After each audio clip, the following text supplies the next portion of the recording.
Thank you very much, Governor Randall. We give now the floor to Secretary Endroukard. He was a member of the United States Cabinet and head of President George Bush's White House Iraq Group. You have the floor.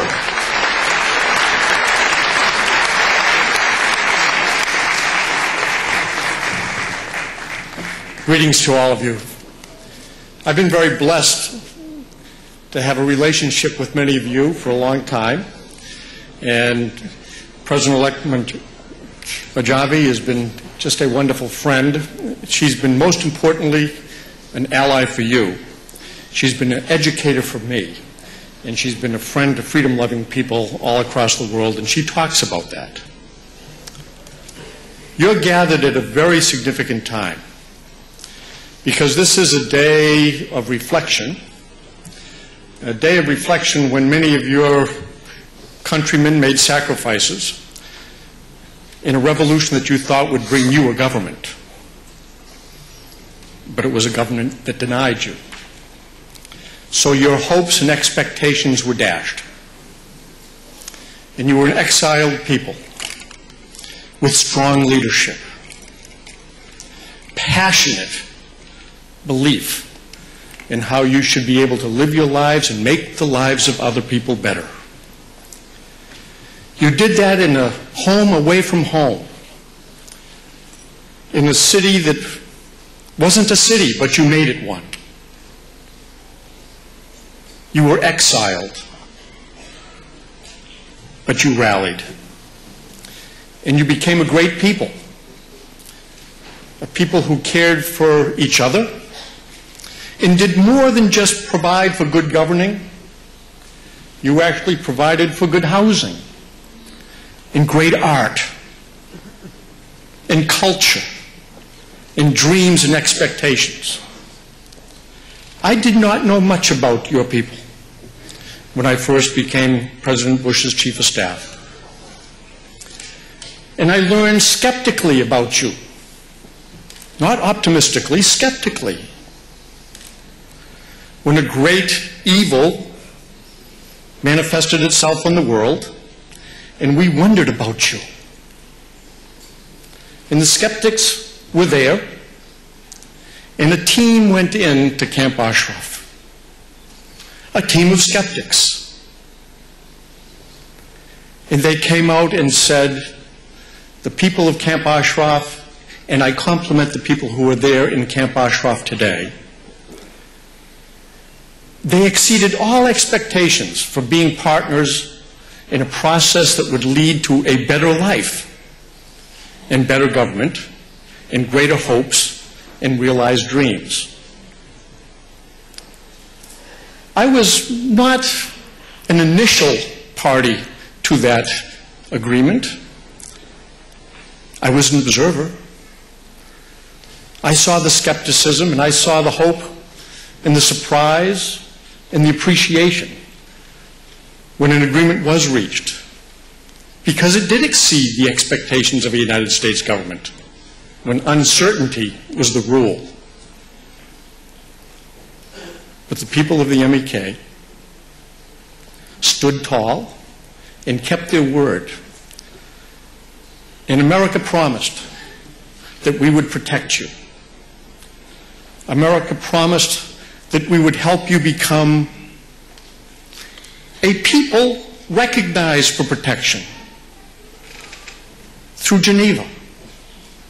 And we kept that promise until the reins of responsibility were passed to the people of Iraq. I feel that we still have the obligation in the United States to make sure that you are protected. I celebrate the leadership that I have seen from your people. Madame Mojave is a wonderful leader.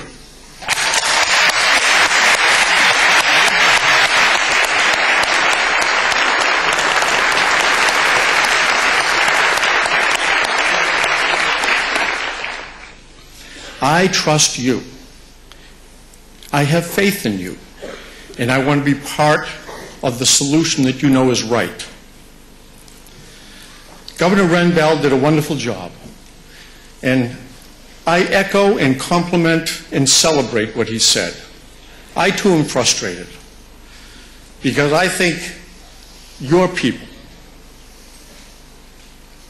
have kept your word, made your sacrifices, gone the extra mile to demonstrate goodwill, partnership, and responsibility. I'm troubled that the United States of America gave its word, and then when it was no longer easy for them to keep it, they transferred the word to a regime in Iran that is really acting through a government in Iraq. And that troubles me. So I stand with you as someone who got involved because I was a skeptic, who got educated, gained respect, saw how people on the ground from the United States had their expectations far exceeded by the goodwill of your people. And I stand with you.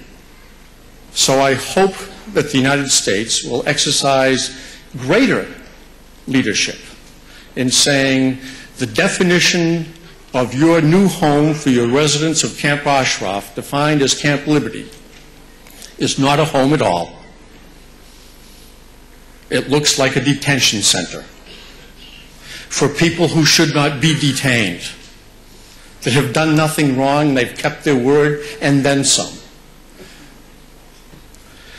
So I would like to thank you for your patience and understanding, because things have not moved as quickly as they should have to make sure that the people of Camp Ashraf would enjoy all of the freedoms that you enjoy as people standing with the MEK in Europe or in the United States.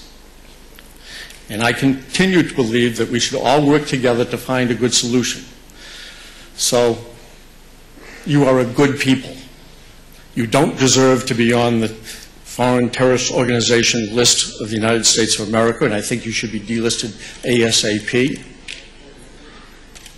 And I believe that you should celebrate the kind of people you are. And when you start to celebrate, I will be there cheering with you. Thank you, and God bless.